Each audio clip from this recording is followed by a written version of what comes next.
I'm Tashaka Armstrong, and welcome to another edition of Tech for the Rest of Us. For many years, home automation, the idea and execution of the connected house has been a reality mainly enjoyed by the wealthy, with the exception of a few standalone devices. Nest, I'm looking at you. You see it in the movies. Push a button and the shades go up or come down, a fireplace comes to life. Lights dim, flat screen monitors drop down from the ceilings or rise from the floors or appear behind your bathroom mirror while you're brushing your teeth. Environmental controls adjust the temperature to 68.5, just how you like it. That's part of the connected home future many of us have dreamed of since we were kids watching sci-fi flicks. Well, today, replicators and holograms notwithstanding, I put eye controls, Piper Home Gateway to the test to see just how close we are to that reality today. So let's get it started. Unboxing the Piper Home Gateway, the first impression you get is that, well, you're about to open up or hook up a nanny cam or baby monitor of some sort, but this product is so much more than a mere monitor. This white 5-inch tall with the stand attached, as a matter of fact, let's look at that. You'll actually take the stand and we'll plop that on here. You actually have batteries that come with that as well, but it's about 5 inches tall with the stand attached. This cylindrical gateway is very simple but pleasant looking from the front. You can see the face of the device has this 180-degree fisheye lens, an ambient light sensor, passive IR motion sensor with about a 30-foot range. It also has microphones, speaker, and a power status indicator. What you won't see from the outside is even more compelling. You actually have a battery backup, internal memory for HD video storage, 802.11b, G, and N, Wi-Fi, 105 decibel siren, a temperature sensor, humidity sensor, and 3-axis accelerometer. For those of you that are into hardware specs, all of this is powered by a Texas Instruments DaVinci ARM system on chip with H.264 encoding, 128 megabytes of DDR2 RAM, and 256 megabytes of flash storage. The real magic happens via a Z-Wave controller and Piper's open embedded Linux operating system. Now, if those last few parts in this case, were the equivalent of speaking German, and you don't speak German, I'm going to explain exactly what those mean and why they matter a little later in this review. So let's get into the setup. The setup with the Piper Home Gateway is very straightforward and simple, which is key to getting something this modular into the hands of the everyday user and adopted by them as well. Inside the box, you'll find the Piper unit, an aluminum stand, a wall mount, 3 AA batteries, power cable, and just remove that product from the box, install the batteries for that backup power, install the power cable, the stand, plug it up, hit the power button on the back. Next, you'll want to download the Piper app from the Apple App Store or Google's Play Store. After you've plugged in your Piper and the light on the front of the unit turns blue, go ahead and crack the app open. Create an account and follow the on-screen prompts. Part of the info you'll be asked for is your phone number. This is so that you can have the unit send status updates directly to your phone via text message. Also, you need to know your Wi-Fi name and password so you can connect Piper to your Wi-Fi network once you get past the Wi-Fi info. Piper will set up the rest, and you just wait while it configures and checks to see if it has the latest firmware update.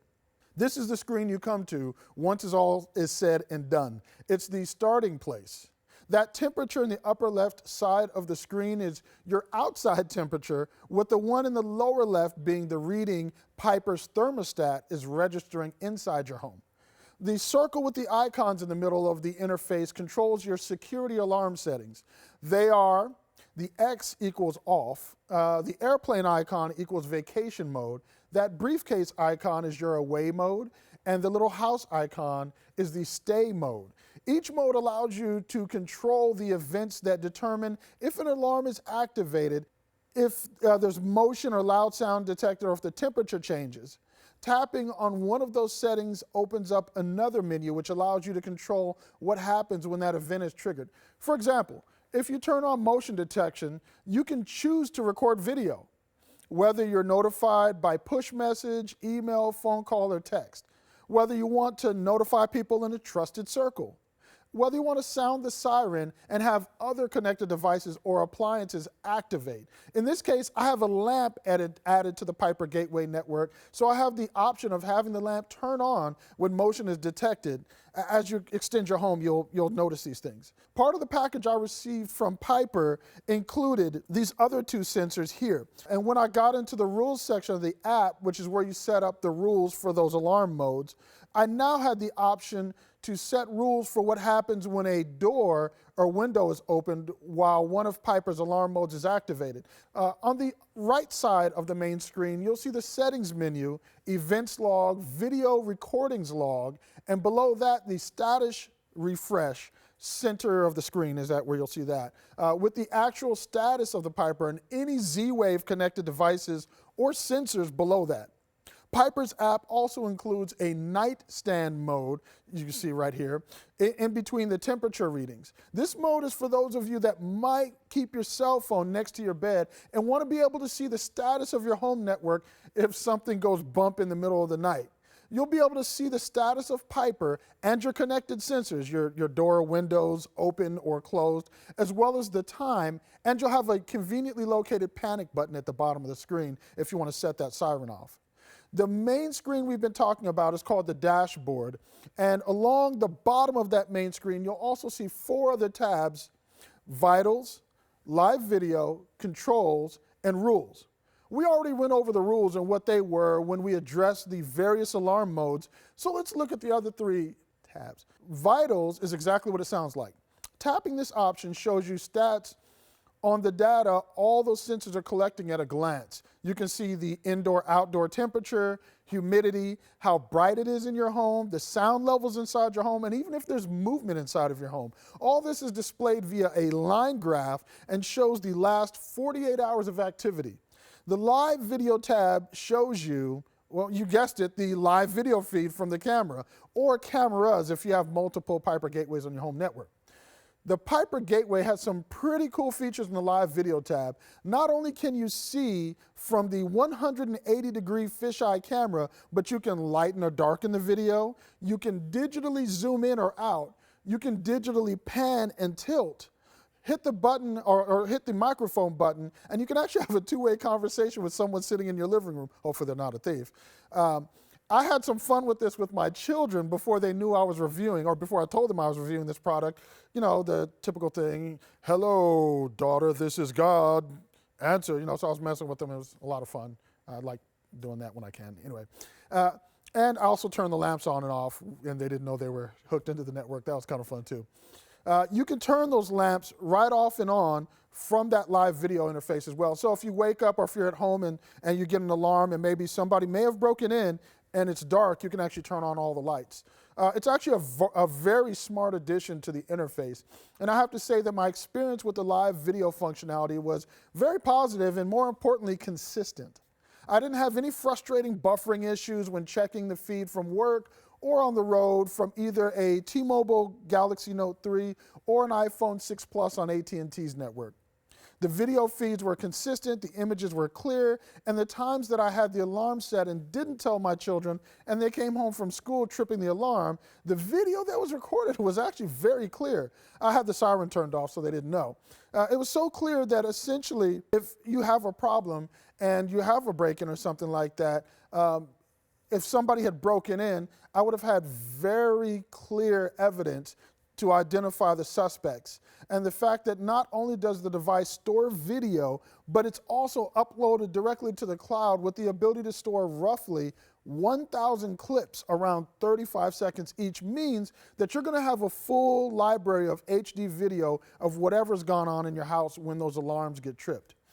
In use, the Piper Home Gateway has been fairly consistent and functioned the way it was supposed to, with a few hiccups here and there whose source I've yet to identify. I've been dealing with some shaky internet stability at my home due to poor wiring, and this causes me to lose connection from time to time. And a few times when the alarm was tripped, I was unable to connect to the Piper Gateway from anywhere from a minute or two to a couple hours. And this is actually consistent with the connectivity problems I've been having with my internet service, which is why I'm switching soon. Which brings me to the primary issue with using Piper's Home Gateway as your primary alarm system. It's only as good as your home network. If you have a solid network with a stable connection, you should be good to go with little or no worries. If you have any outages, downtime with your ISP, or poor internet connection like I'm experiencing, then everything connected via your ISP becomes suspect. Clearly that isn't Piper's fault, but you got to be aware of that as an issue if connectivity is a problem where you live. The company that bought Piper and now owns it is iControl Networks, and they're a pretty big deal within the home automation space as they provide the technology backbone for many well-known companies like ADT, Comcast, Cox, Rogers, Time Warner, and more. And why does this matter? Why am I going into this? Because one of the biggest problems facing the connected home market is fragmentation. So many different wireless standards and products and services all doing their own thing makes it difficult for you and I, for the consumers, to find the right products and accessories that are going to talk to each other when we're building out our own home of the future. So it's important to have companies who will pour tons of money into the infrastructure that makes all this connectivity work. And that means making your home networks, cloud networks, mesh networks, along with the hardware they run on, all speak the same language in a manner which feels seamless to us. It's no small feat, but a task made easier when the company behind the scenes is controlling the experience for multiple product lines and large vendors, as it appears that iControl Networks is doing. Speaking of control, all of this on the accessory side is controlled by a mesh network technology called Z-Wave. Now, many of the appliances in your home operate on what's called the 2.4 gigahertz range of the radio frequency spectrum, including most of your home Wi-Fi routers, and there are many which also work in the 5 gigahertz range, but most people tend to leave their routers in the default settings, often not taking advantage of the 5 gigahertz option. Well, Z-Wave operates at a lower frequency at 900 megahertz. What that actually means for you is that since it's operating at 900 megahertz, it's not going to get interference from all those other devices that are actually on the 2.4 or the 5 gigahertz. It's operating at a spectrum, at a place in the spectrum where there's just not a lot of traffic, which also makes it a good tool for battery-operated devices. In addition, each node or each one of these devices within the wireless Z-Wave network is actually a repeater. What that means is every product you buy allows your network signal to pass through it and extend the range of your existing network, so you don't have to pull any fancy tricks or add extra wireless routers in order to get your automation set up around the entire home. Think of it this way. Each product you buy, like indoor window or like door or window sensors or electrical switches, thermostats, they're all holding hands with the previous product added, creating a chain. They then have their other hand out, ready for another person to link hands with them and keep the digital home automation kumbaya moment going. Now, I didn't add dozens of sensors over a long space, but I did have a door window sensor and a smart switch. The first is obvious. The second is basically an electrical outlet replacement that allows you to plug up appliances into it and control their on and off states via the app manually or with rules. For this review, I had the door window sensor on my front door, and I had the smart switch in my living room and the lamp in the living room plugged into that. The door window sensor can be attached to wherever you're going to put it with either wood screws or they have double-sided tape. Since I'll be returning all this, I opted for the tape installation, which worked like a charm. The sensor is comprised of two pieces that actually have, you actually have a battery that goes in here. And what happens is when you press this button here on the bottom, it's going to put it into a pairing mode of sorts, which then allows your Piper Gateway to detect it and automatically add it to the network. It can be up to 300 feet away from the Piper Gateway or a controller. EOTech, the company who makes the component, says that it should get about 2 years out of the batteries in it, but you'll get a warning when it's time to change them. It's straightforward. I have the front door added to my security system in minutes, and now the smart switch, when it's plugged in, has a large blue LED on top of it that actually lights up when you press it, which is how you add it to the network. You press and hold that down. And it also lights up when the switch is in its on state. So the only downside to the switch is that it only covers up one socket, and you only get one socket. Although I've seen a smart surge protector. So with this one, you're only going to cover up one socket. Again, you're only going to have one outlet when you replace it. But like I said, I've seen smart surge protectors, so that should actually cover you if you need more than that. The smart switch rated up to 1,875 watts or 15 amps and can be up to 100 feet from the Piper gateway or controller. Both sensors operated like they were supposed to. I did have one time when the door window sensor showed that the front door was open when it wasn't. I don't know why it did this, but when I walked to the front door and opened it again, then closed it, it updated and showed the proper status. The funny thing is, I actually experienced pushback from my children when I put the smart switch into the mix. I thought they'd love the ability to turn the light off and on from their smartphones, which they're pretty well attached to. But they complained that it was easier to just flip the switch on and off rather than having to go into an app and take the steps to turn it off and on. My youngest, who tends to be the tech geekiest of the three, gave the least amount of resistance because once he got into the app, he was just all about playing with the alarm and the other settings. And so that's just a side note for you in case you have little ones or not so little ones. Ultimately, the biggest problem facing the home automation industry right now is cost. The Piper Home Gateway itself isn't terribly expensive, and for all that you're going to get with it at $200, I actually liked it quite a bit. Matter of fact, I'm going to be looking into some other competing products and reviewing them, but I may actually purchase this one for myself because it really fit well into what I'm trying to do at home. Unfortunately, the barrier to entry goes up when you want to consider the extras. This smart switch on the web goes from anywhere from about 50 to 60 US dollars for just this one switch. This diminutive door window sensor can be found on Amazon for about $40. Now, total up the cost of adding one of these to each door and window that makes sense, typically those on the ground floor, unless you have a teen who likes to sneak out. I'll just leave it at that. You're going to spend a lot of money to outfit these for every lamp and door or window in your home. And then you throw in other things like LED light bulbs at $20 or more, or heavier duty appliance plugs, because this smart switch only supports certain wattage. But if you have like a fridge or refrigerator or some other appliance you want to plug up, you're going to need one of the heavier duty ones. So adding all that up, after you've already spent $200, that's going to be quite a large amount of money to spend. So I think that's the biggest barrier to entry that people are going to deal with when they're looking at this product. Other than that, the Piper Home Gateway is definitely an awesome product, and it's definitely something you should check out if you're looking to build your own home automation network.